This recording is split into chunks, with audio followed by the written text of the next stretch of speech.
All right, good evening. Welcome to the recap of Friday, the 17th of February, the last day of the week. And yeah, yeah, yeah. Let's not talk about this morning. I went off plan. I ended up making 26 euros, which is like, I don't know, not even. It's nothing. It's like break even. Yeah, it's a equivalent to my fees per trade. So, but yeah. Anyway, let's just go about it. So, what happened today? Because I wasn't at the charts after London. I could be asked to be there. Uh, so yeah, we let's start on the daily. Where are we on the daily? As we know, we took these highs. Ooh.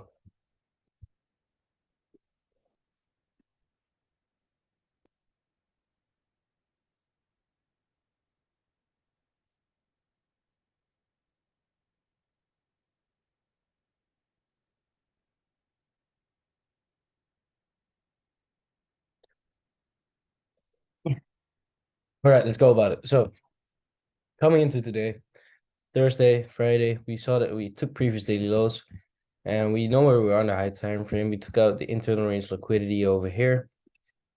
We're actually we just took out the liquidity to the upside, and then we pushed down. Liquidity taken, internal range liquidity taken into the daily fair value gap, and now we tapped into the daily order block. We still have this bullish range, which now for now is holding on. Week is done in 2 hours and 51 minutes, so not really bothered about price coming lower again.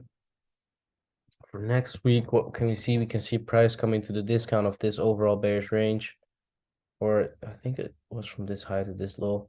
Got to check that. But yeah, you see it coming back there. Because there's not a lot of liquidity over here, I expect price to break below here. We don't expect anything from the market, but yeah, I see that happening. So that's one call. Let's just call it out. And yeah, so not no liquidity over here. No liquidity. So price might turn bearish on the dark blue structure.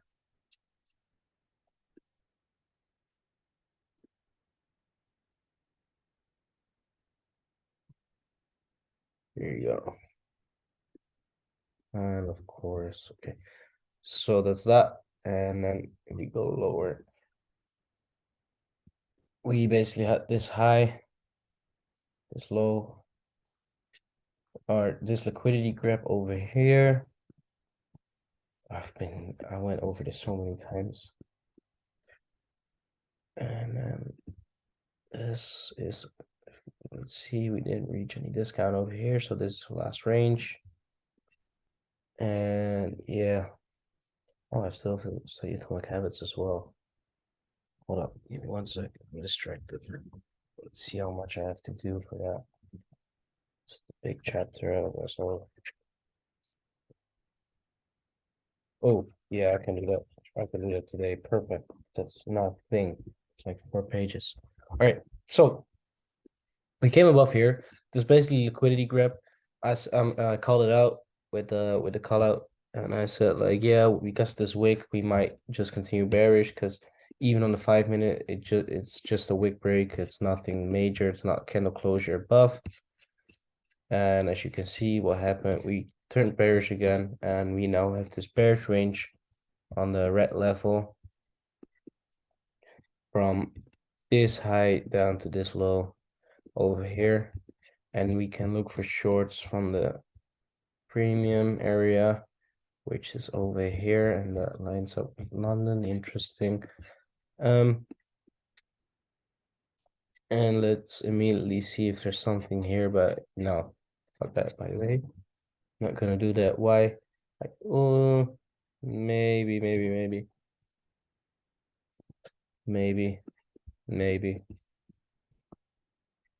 You can see how we took this low.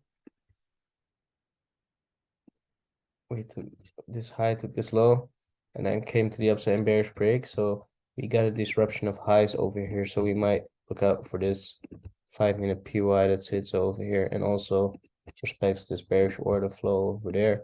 So actually, yeah, we're gonna look for that 5-minute PY as well to see if we can get shorts from there. We had this bearish range on, and we can see that price didn't reach a discount on that. No premium reached that. Let's remove that.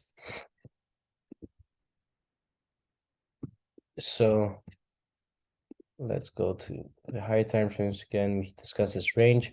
These are the areas we can look to short from. You got some internal range liquidity for these areas. For this one, not really. Although if we go to the 50-minute again, we can see those equals over here. So we can mark that out as my liquidity for this block. And we also had a disruption of this disruption of highs. Top. So that's good. Yeah. I'm tired. I need a break from the charts. I really need a break from the charts. I've seen too much.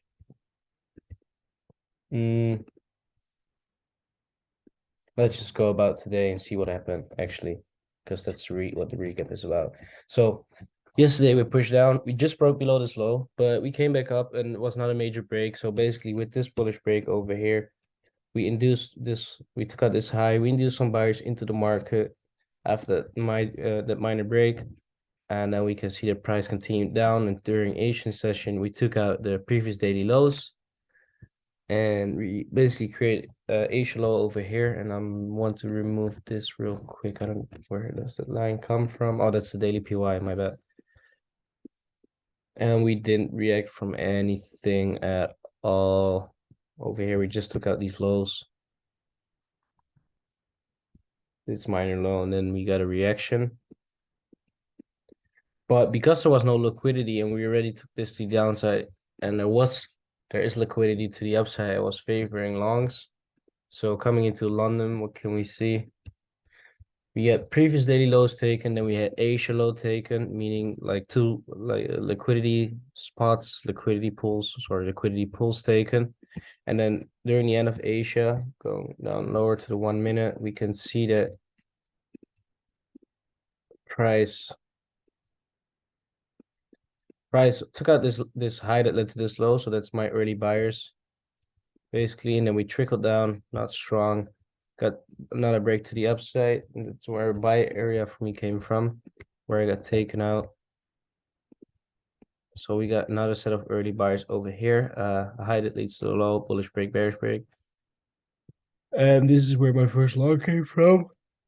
And this is what took me out earlier this week as well. And I think last week as well is that I want to enter trade during Frankfurt Open. And Frankfurt pushes me out, takes out these early buyers again. And then we can see that price is lining up all this liquidity. And this is where our first trade comes from. Liquidity from, then we got over here. We have our POI. And we got high, low, lower, high, lower, low, bullish break, bearish break, minor. And we can see the price react from there, but we don't care.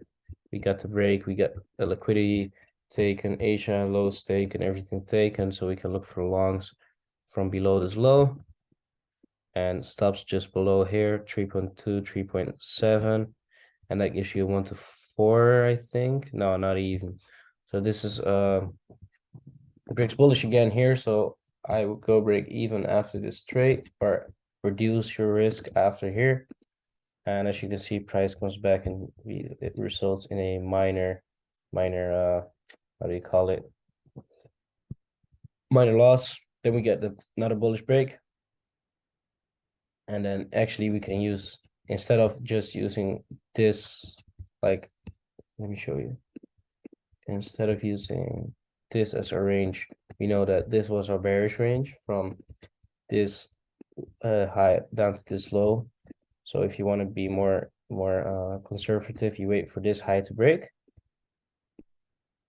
and then you can expand this range. You can see it never reached discount.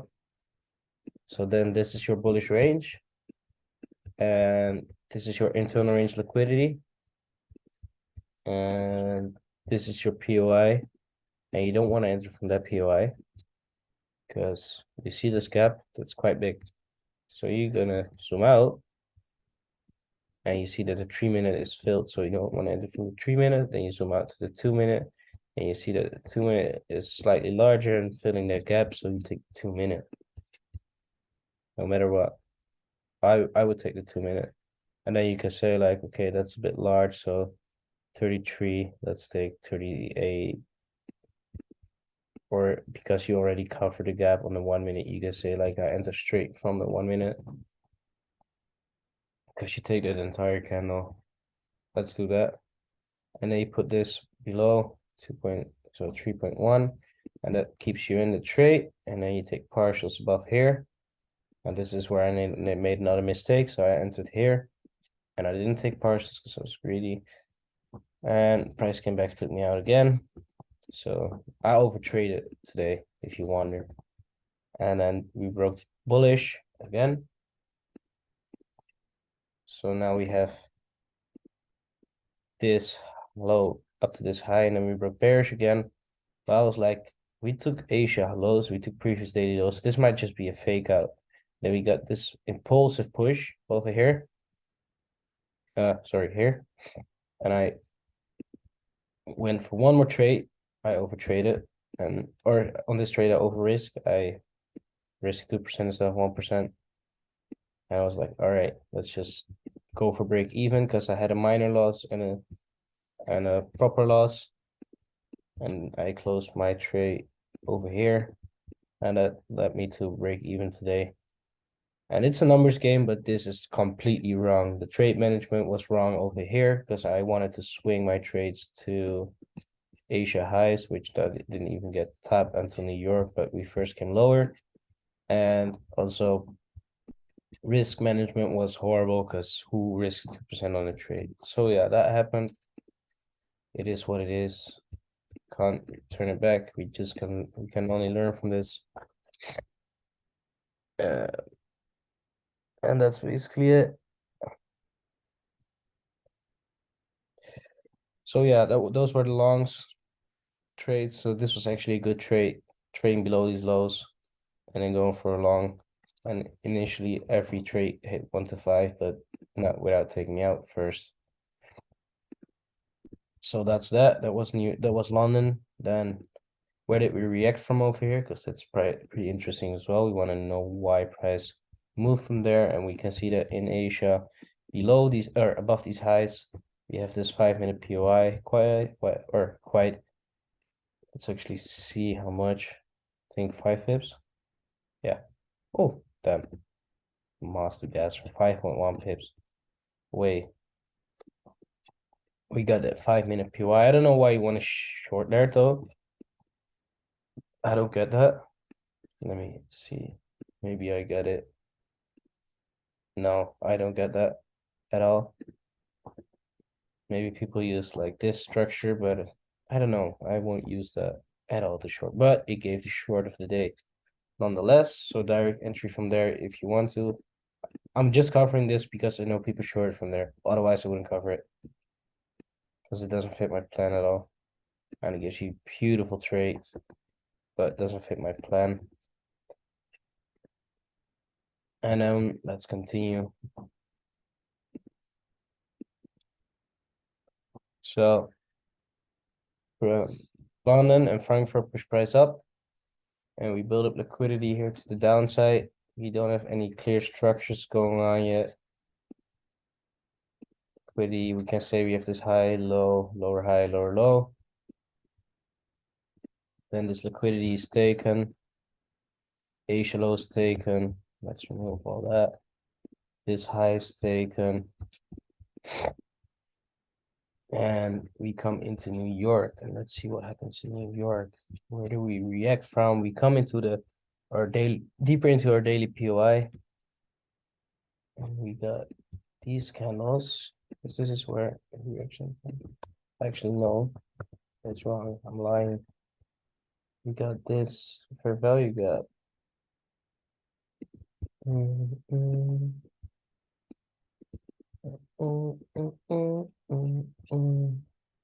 now I know what that came from. Oh, what's happening right there? Is that a 15-minute PY? That is a 15-minute PY. I think it just missed it, but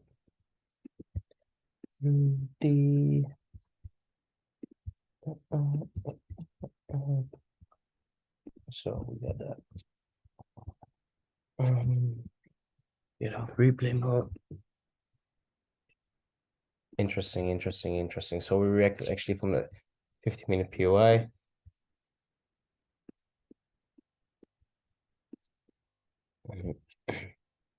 And what can we see as we come lower?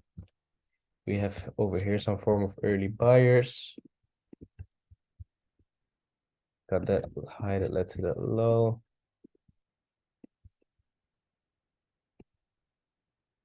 Also, there are no real shorts here that fit my plan. As I said, I was expecting higher prices, so I wouldn't look for shorts. So early buyers over here, then no early buyers over here, but you get a break here. So this is quite a distance away though. You get your break here, and then you get your entry block here. And price creates equals, which nobody likes at all. Fuck off equals. And again, let's zoom out and see what the 2-minute gives us. Because that 1 minute was quite, 3-minute is nice though. But let's stick to the 1 minute and take the fair value gap. Here you go. So we got early buyers over here as well. We got a high, a low, a lower high, lower low, a bullish break, bearish break. And then you enter from that candle there. Oh, did I put it in the right place? There you go. Then stops below this low, 3.9, 4.4. And you get the long highs because we were expecting the highs anyway. So that being said, you can target Asia high. Though we have this bearish range. And that's where your long came from. Then you got order flow trades everywhere. But it's a bit tricky with those early buyers because yeah. What's the distance? Actually, I can just top shift, right? And then yeah. Well, that's all right. Early buyers taken out, and then your entry. So this one fits the plan actually. Nice. That was a good trade though. I wasn't trading because I overtraded so much here. I decided to stay away from the charts. And then we get the long, and yeah. We are on our way now to take out these highs.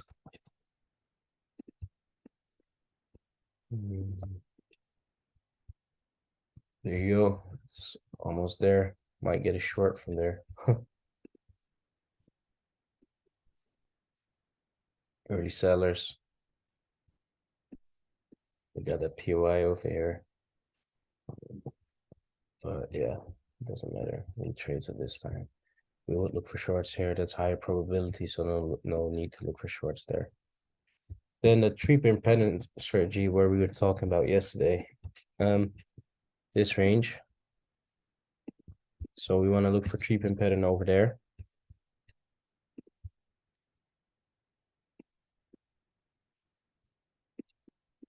And there's no 3-pin pattern. Nope. You want to have the top candles just 3 pair pattern, nothing else. So this one, the one after that should be just higher than the low.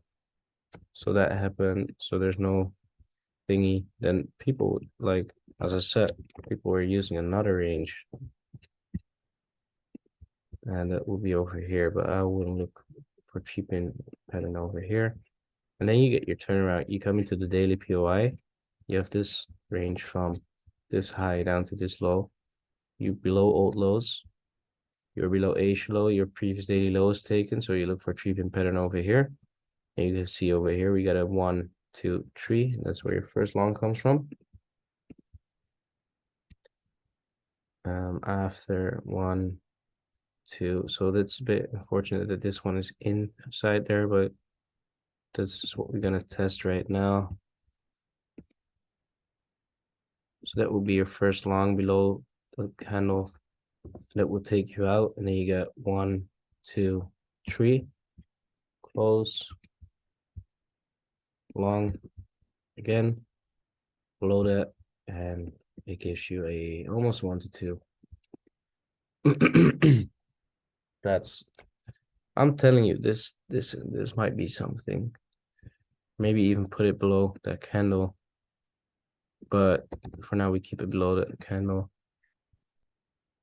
And let me screenshot this. And let me also, all right, no, let me first put this trade on as well.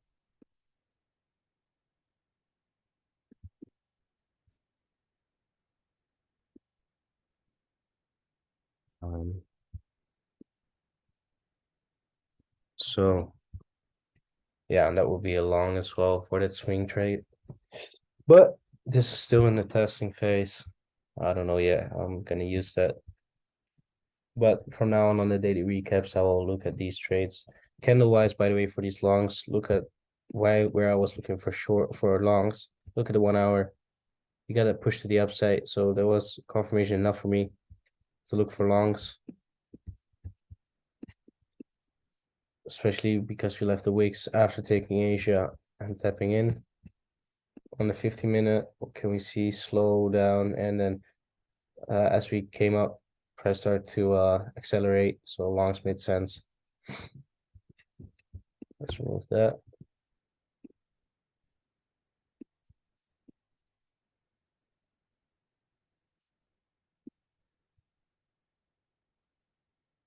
So yeah, that's basically it. I also want to get back to Excel for journaling my missed trades, because Notion is all right. It's clean for my taken trades, but I should make like a separate journal for every trade and maybe double journal it, because I can write my story way better on Notion, but I am too lazy to, like, it's not as great as an overview. That's too many trades on my screen if I journal the trades I miss as well in that thing. Anyway, this is the daily recap. Peace out.